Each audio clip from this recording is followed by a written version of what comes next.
Hi everyone, my name is Sonia Alt. I'm an Ayurvedic practitioner, herbalist, and your guide here in this podcast. Welcome to the very first episode of The Wild and Sacred.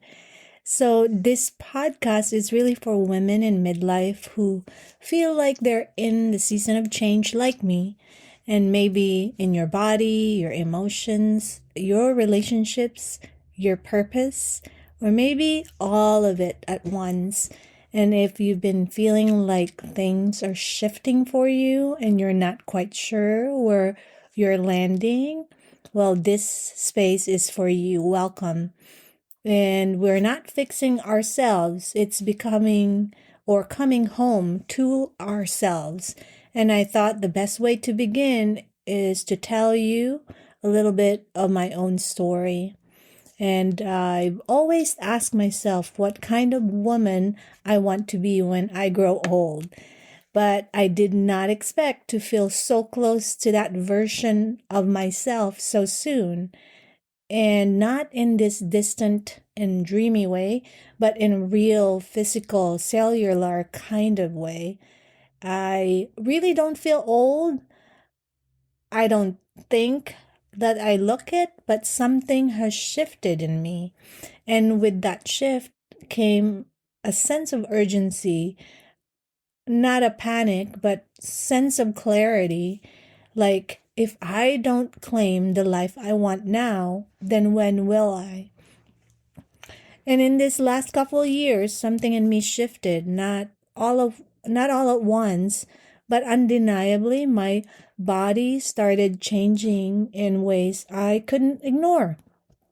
I've always been petite, but one day, just seemingly overnight, I noticed extra weight that wouldn't budge, even though I hadn't done anything differently. My moods were swinging like never before.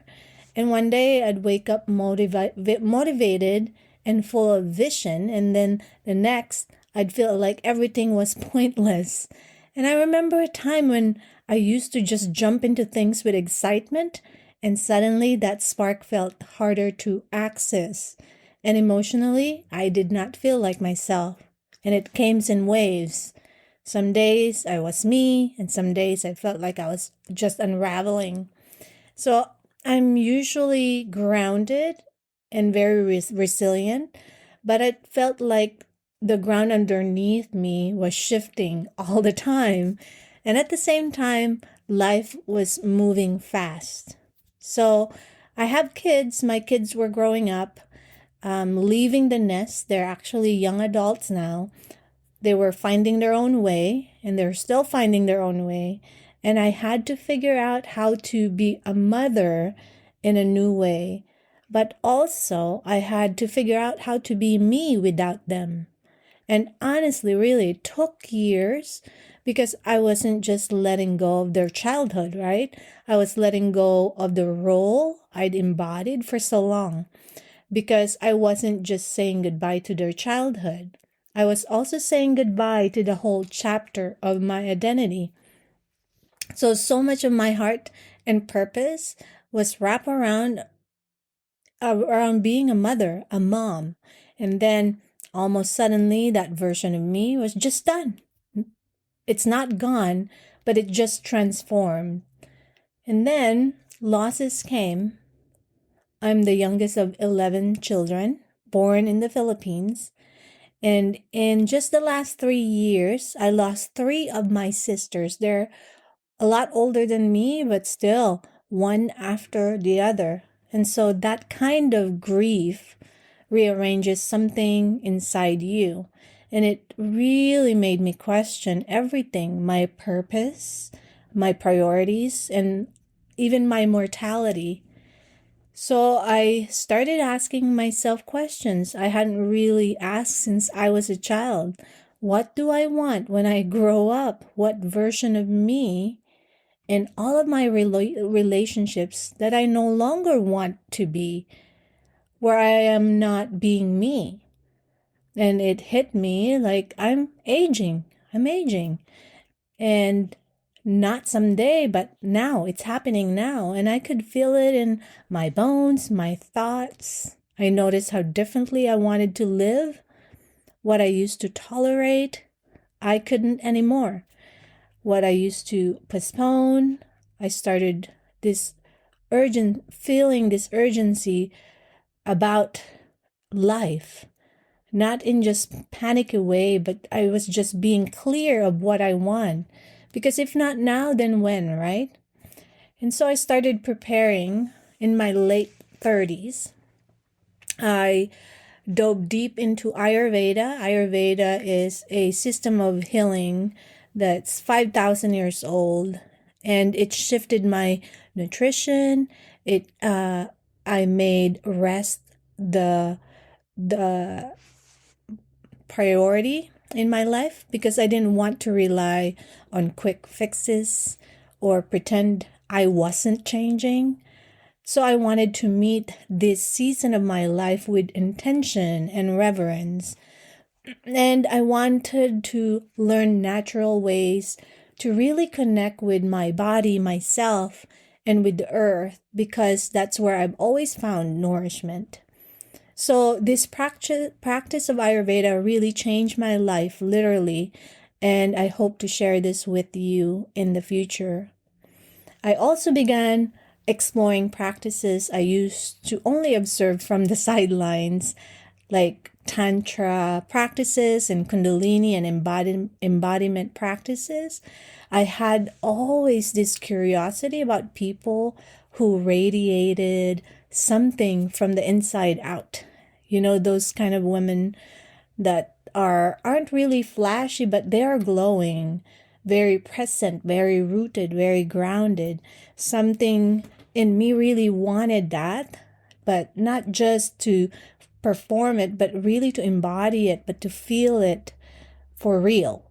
And not just learning it and watching it in books or whatever, but practicing it in real life. So I started studying that, practicing it, and not just reading about it, but actually doing it, because that's the only way any of this works. And so, because I've always known,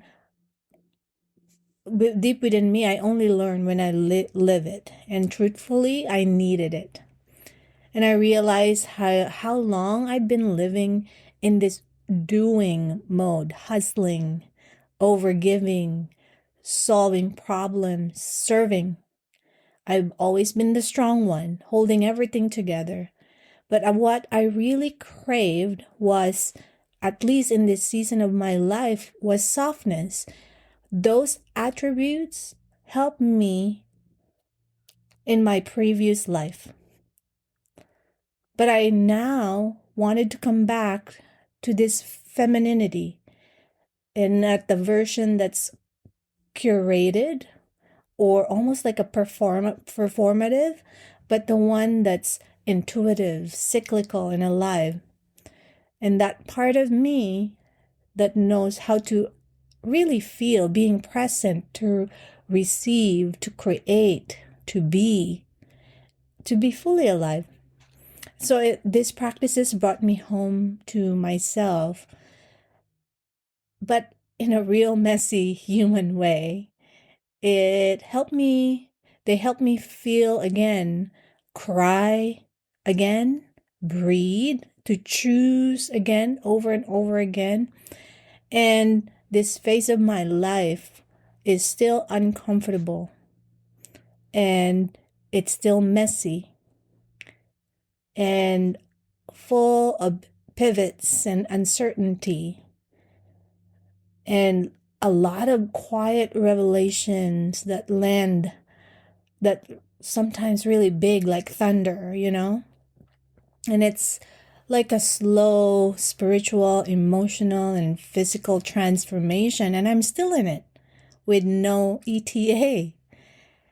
But I know now I'm not alone in this. There are so many women walking this path quietly and bravely, and sometimes they feel like they're alone themselves, asking the same questions, wondering if this is normal, wondering who they're becoming, wondering if they're going to feel like themselves again, or maybe like their true self for the first time. And some days it feels like I'm in this long, slow transformation again without the clear endpoint. And really, that's what this podcast is about, because I've realized I'm not alone. There are so many of us in this messy middle. We're not broken, but we're just awakening in this new type of living, this new type of awareness. We are awakening. We are not lost, but it's just rearranging. Our life is rearranging. There's so many things happening at this stage in our lives that sometimes we may feel stuck. Or sometimes we're just feeling like we're standing at a threshold, and I want to walk with you through it, not as someone who has it all figured out, but as a woman who's on the path too.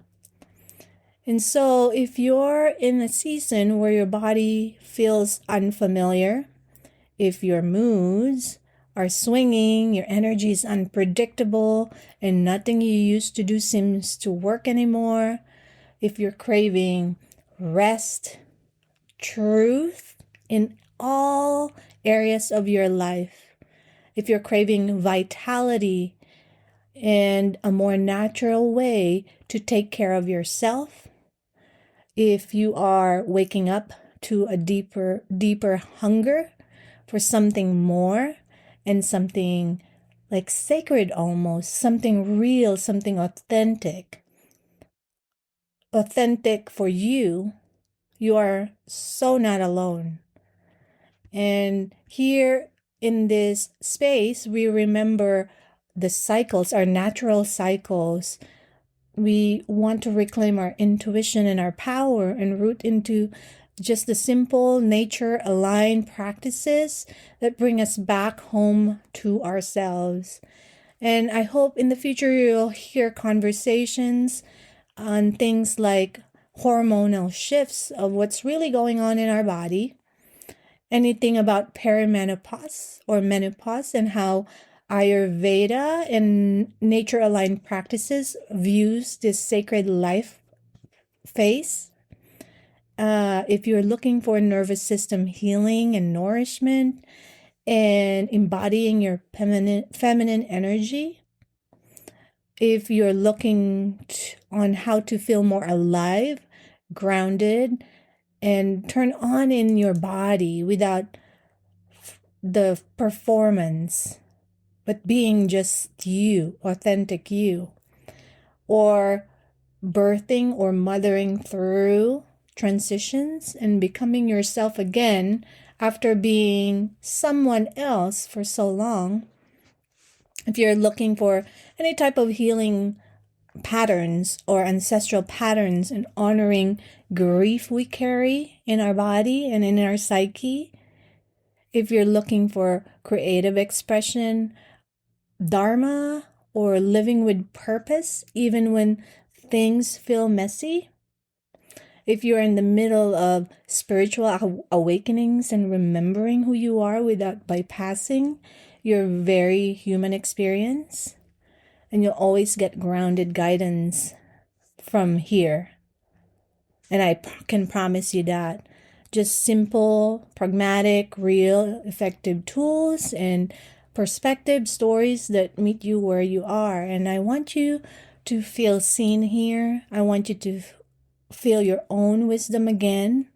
I want you to feel hope. So whether you're in the thick of perimenopause or wondering what's happening in your body, whether you're grieving, redefining motherhood, or being a wife, or divorcing, or yearning to feel something again, that sensual part of you, I see you.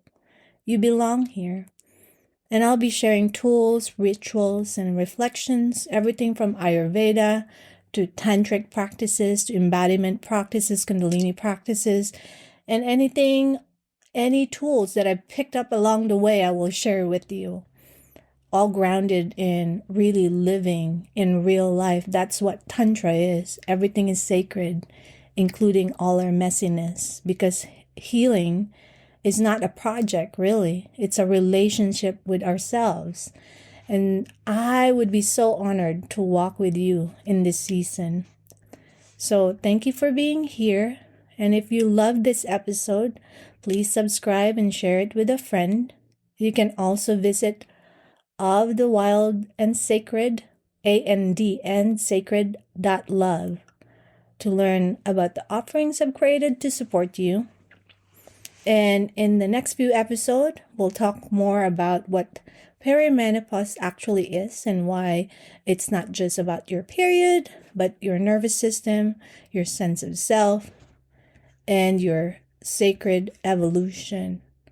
And until then, stay in your body, stay close to your truth, and never forget your wild is sacred.